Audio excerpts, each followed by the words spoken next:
Hi everyone, my name's Kathy. Welcome to Skint Living UK. Today I'm talking about another 10 things we no longer buy. Me and my grown-up son are living on £750 a month. Off that it includes the money my son gives me every week, eBay sales and my teacher's pension. I was a teacher full-time for 7.5 years, so my teacher's pension is a lot less than universal credit because it was only a short amount of time. I did 12.5 years on supply, so there was no pension there, and I cashed it in when I was 55. I'm currently 57. I'm going to be 58 this year. My son pays me weekly. We split it, get paid Thursday and Friday.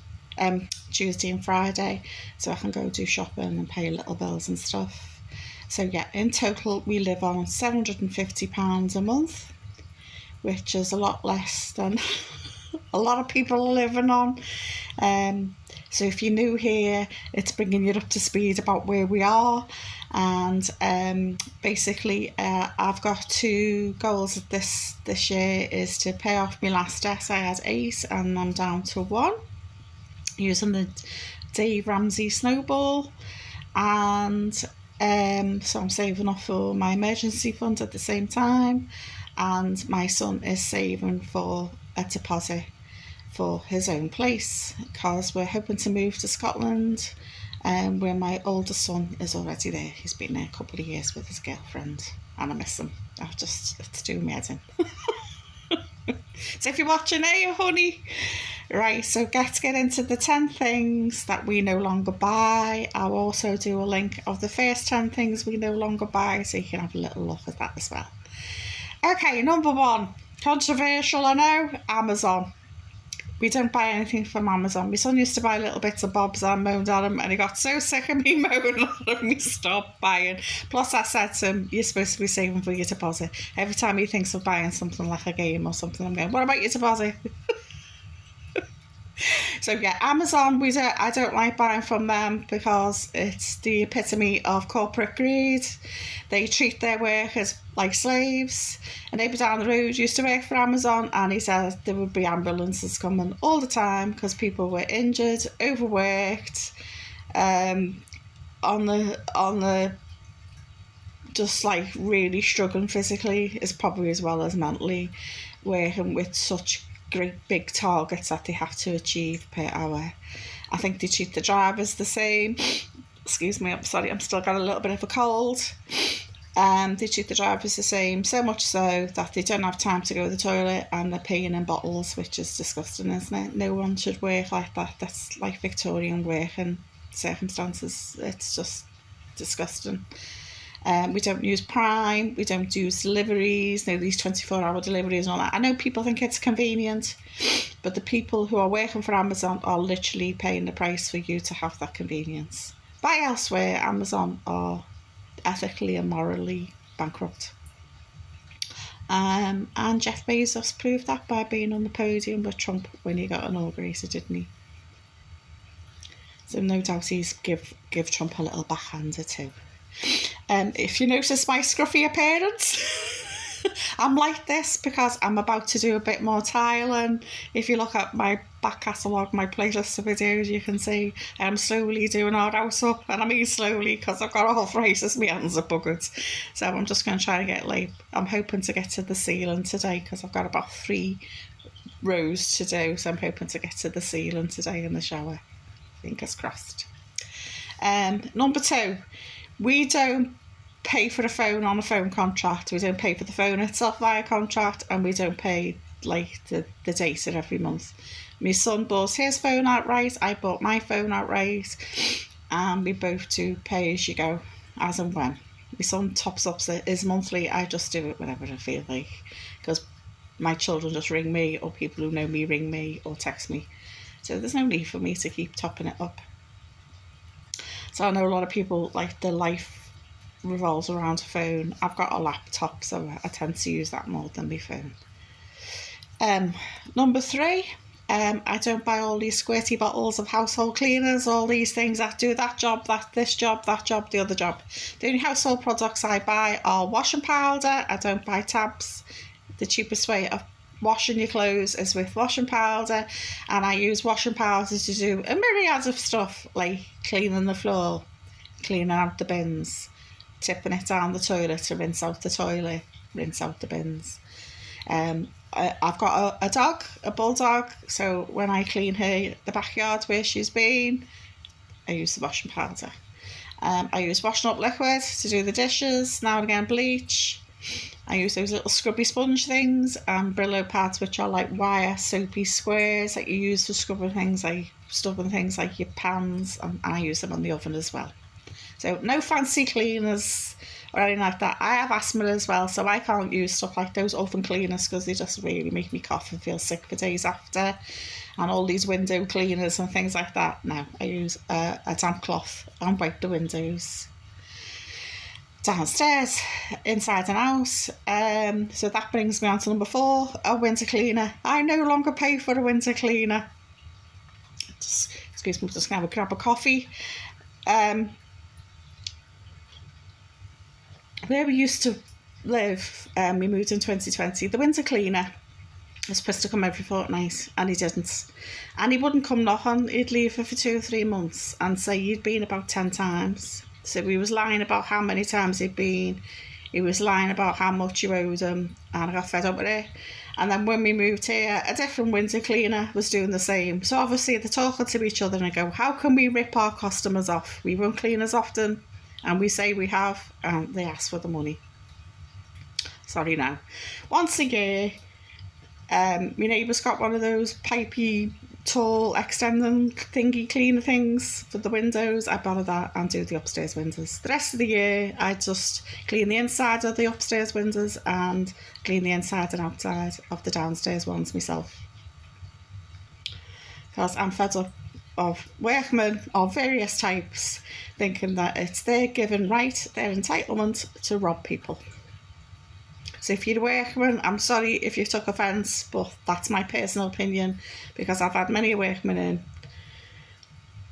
who have been of dubious nature, shall we say. Right, next one, number 5, software. I think Microsoft take the mick out of people. They're a joke. They want you to pay every year as a subscription for having Microsoft Office. No, won't be doing that. No software. No. I don't. No. When I was an IT teacher, the school would pay for that sort of thing anyway. But as a normal person who's no longer a teacher, no, I'm not prepared to pay for it. Do you pay for things like that, subscriptions or things like that? Because I know I wouldn't. It's just like money for a rope. I had an old version of Microsoft Office on an old PC, a desktop, and I boosted it up the other day just because I was thinking of selling it. And I was asking me to pay for Microsoft. I bought those discs. I paid a lot of money for them myself personally. And they wanted me to pay again for something I had paid a lot of money for. And I was just like, yeah, no, that won't be happening. Another thing I don't do, number 6, because I'm not in teaching anymore, is go in the dry cleaner. Because I often used to wear suits. I was in IT. I thought you needed to look a bit more professional. Because you're not like a PE teacher who just wears tracksuits all the time and slobs about, are you? You have to look the part. So IT and business studies teachers tend to wear suits. So no more dry cleaning. Sometimes I get my coat dry cleaned as well. No. So that's all gone with the job. Number 7, bags. I do not buy bags of any type or description. I don't buy bin bags anymore because I recycle more. We've got a log burner, so I use the bags off the log burner to put the recycling in, and then I tip the recycling to the recycling bin, the big blue one in the entry, and then I can just keep reusing the log bags as holding bags for the materials that we're recycling. And I bought a small bin because there was no point in having a big giant bin, because if you leave it there for a week or so, it's stinky. It's disgusting. Now, I've got a little bin and I tend to empty it out every other day, alternately, because it takes me 2 or 3 days to fill it. And then I just rinse it out, tip it down the grid, sorted. I don't use bags for the freezer. I reuse cereal bags, or if I've got bread or croissant bags, I'll use them. and shopping bags. I make my own. I've got a bag for life, and they get annoyed at me because I ask for replacements. I go, look, that bag's ripped. It says there, bag for life. Give me another bag. I'm not paying 40p for another bag. Because why should I? That's what they said, it was a bag for life, so I expect it to be a bag for life. But generally, I always make my own shopping bag. Number 8, I've stopped buying clothes online because the quality and size and fitting is appalling. I go to shops now. I'm quite tall for a lady, I'm 5'8", so I need the longer length trousers, so it's quite difficult sometimes. I will buy jeans online because I need the longer length jeans. Excuse me. I need a 33-inch leg jean. And when my kids were younger, I used to buy their clothes online because they're over 6 foot tall and got size 13 feet. Have you been to a sports shop with trainers or places with boots and found a size 13? No, because they only go up to size 12. Now my lads are grown up, it's down to them to sort it. Your oldest son's 13, my youngest son's getting 23 this year. No, won't buy them no more. So for me, I don't like the quality of a lot of stuff you get. I wouldn't dream of going to Shein, whatever you pronounce it, Temu and all that, because they're just environmentally destructive, and again they treat their workers like slaves. So no, I know a lot of clothes are made like that you can't really avoid it these days, but I do try to shop. I used to shop at Next, but I don't anymore because they're a Tory donor, have been for decades, so no. So I try to go to nice places like Marks and Spencer and that, but again, the quality is not as good as it used to be. Everywhere is a bit pants. Even if you pay more, the quality is still a bit pants. I used to donate to charities online, just a little direct debit through the bank every month. I do one charity for a year and then change to another one. So I tended to do an environmental one, like say Friends of the Earth one year, and then a kiddies one like Bernardo's the following year, and kept doing that. I tried to do both when I was working full time. And I've sort of stopped doing that now because I feel all the money goes to the big fat cats at the top. These CEOs are millions, and I'm thinking that's on the back of people who work there and donate to them. So no, don't do that. So the way I give to charity now is I donate stuff to my local charity shop, a little one, because those little ones I think need the stuff more. And Bernardo's, because I used to be a volunteer there and I like going in and having a chat to the girls. So I did that on and off for years, so it's nice to have a little chat, catch up with them and give them some of my rubbish. Also, I give food to the food bank. I think that's the best way of giving to charity. So every time I go shopping, I'll throw in a tin. If it's the when I go shopping with my son's money, when I get paid with my teacher's pension, I'll buy a few things. And I tend to like to buy sweet treats because I think if you're on your bum, to get something nice for you and the kiddies, it's a nice little treat. So I get things like rice pudding, jam, honey, biscuits, as well as practical stuff like cereal and things. If I get beans, because they always have loads of beans, or spaghetti, the tin spaghetti, I'd get it with the ones with the little sausages in.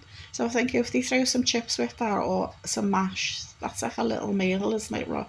If you're broke, because it's obviously got the little sausages in, or cereal, something like that. But generally I go for sweet treats because I just think the food bank, I did one day in a food bank as a volunteer, never do it again. It's just so soul destroying. They've got a raft of pasta, they have rafts of fruit and vegetables and that they give them. They give them a carrier bag of fruit and veggies, so you don't need to give them pasta or rice. It's other stuff that they need.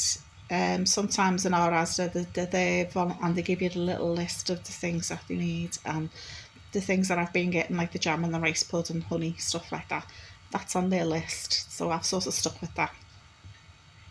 And number 10, I don't follow trends, I don't buy trendy things.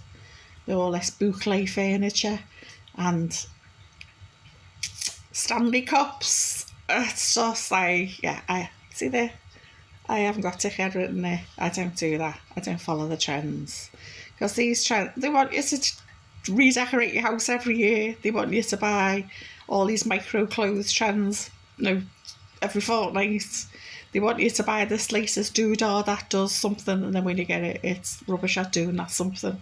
So no, it's just junk and a waste of money, and it's filling your house with clutter. I'm trying to declutter at the moment, so it's the last thing I want in my house. So there you go, another 10 things. Let me know what 10 things, or even one thing that you're getting rid of at the moment to cut costs and to save money. I did my best to avoid coffee and subscriptions, because I think I'll go in the gym, because that's always said by frugal channels, isn't it? It's a bit like, heard that before, so that's why I haven't mentioned them. So if you liked what me ramblings, please like, share and subscribe, and drop me a little comment, because I'd be interested to know how you save your pennies too. Bye for now.